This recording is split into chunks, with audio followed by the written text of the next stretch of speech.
I'm a Yogta Malhotra, chartered accountant. क्या आपको कभी इनकम टैक्स का नोटिस आया है और आपने जस्ट मेल खोली, इनकम टैक्स का नोटिस आ गया?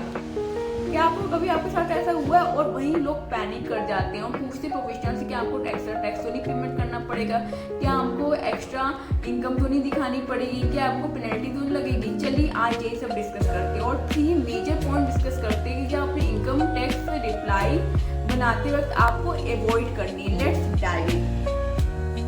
फर्स्ट, जो हम मिस्टेक करते हैं, साइलेंट ट्रीटमेंट।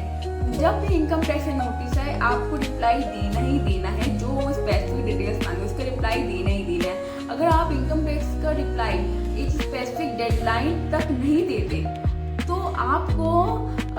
आपका income tax department best judgement assessment कर देगा अंडर सेक्शन 144। ये बेस्ट जजमेंट असेसमेंट होता है कि इनकम टैक्स डिपार्टमेंट ने आपको टाइम दिया बताने को और आपने उस टाइम लिमिट पे इनकम टैक्स डिपार्टमेंट को कुछ नहीं बताया, तो अपने अकॉर्डिंग वो खुद डिसाइड करेगा आपको कितने ऊपर पेनल्टी लगेगी और खुद आपको एक नोटिस डिमांड दे देगा कि इतना टैक्स हो गया आपका, इतना पेनल्टी हो गया। अपने अकॉर्डिंग एज पर जो डेटा होगा 26 AIS से जो उस पर डेटा होगा उसके अकॉर्डिंग वो नोटिस और डिमांड प्रिपेयर कर देगा। और इसके चलते ही आपको हमेशा एक्स्ट्रा ही डिमांड का नोटिस आ जाएगा, इसलिए जो इनकम टैक्स का रिप्लाई देना चाहिए। और प्लस वो एडिशनल पेनल्टी भी ऐड कर देगा 10,000 to 25,000 तक के एडिशनल पेनल्टी ऐड कर देगा just for not responding a notice. Please reply the notice if you receive income tax notice. Second mistake क्या करते हैं? सेकंड मिस्टेक क्या करते हैं? सेकंड मिस्टेक करते हैं ओवर शेयरिंग डेटा। मैंने बहुत देखा है अपने प्रैक्टिस में कि लोग ओवर शेयरिंग करते हैं डेटा। अगर डिपार्टमेंट से आपसे स्पेसिफिक डिटेल मांगी, उसी स्पेसिफिक डिटेल का आंसर दीजिए। फॉर एग्जाम्पल उसने स्पेसिफिक प्रॉपर्टी डिटेल मांगी है for purpose of capital gain, तो उसी प्रॉपर्टी का सेल्स डीड आप अटैच कर दीजिए। जो डिटेल्स मांगी है, फॉर एग्जाम्पल सेल्स डीड मांगी है, बैंक स्टेटमेंट प्रूफ मांगा है, तो वही ऐड करिए।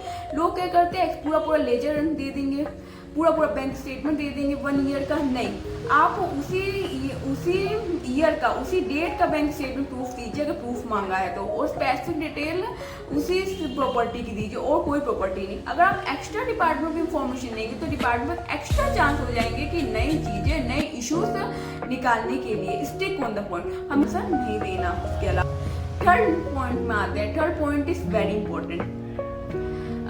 कई लोग क्या करते हैं अपने रिकॉर्ड्स को एडिट कर लेते हैं, जो आपको नोटिस आया उसको रिप्लाई देने चक्कर में रिकॉर्ड्स एडिट कर लेते हैं। ऐसा मत करिए।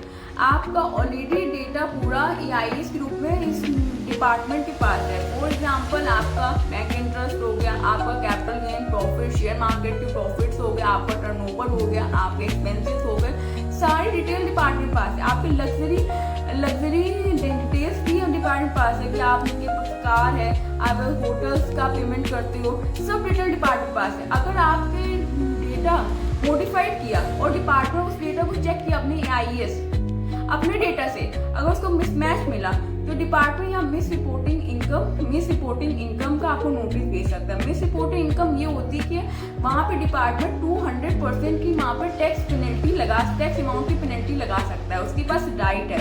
तो कभी भी अपने रिकॉर्ड्स को एडिट मत कीजिए, गेस मत करिए, फोर्जरी ना करिए। जो नोटिस का रिप्लाई है, जो नोटिस का बन पाता रिप्लाई, वो नोटिस से रिप्लाई अच्छे से डिपार्टमेंट प्रोफेशनल मैनर में दीजिए। एक प्रो टिप यहाँ पे ये है, अगर आपके डेटा बिल्कुल क्लीन है तो आपको डरने की कोई जरूरत नहीं, नथिंग टू फियर। बिल्कुल डरने की जरूरत नहीं, डिपार्टमेंट कुछ नहीं कर सकता। और बिफोर रिप्लाई, बनाने से पहले रिप्लाई आपको अपना 26 AIS पूरा अच्छे तरीके से चेक करना है। अगर वो आपको मैच कर 90% वर्क डन आपको वहीं हो गया, डिपार्टमेंट कुछ नहीं कर सकता। बस आप रिप्लाई दीजिए और उनके ऑर्डर कंप्लीट करिए। Bye bye, Yogta Malhotra signing off. Please like, share and subscribe.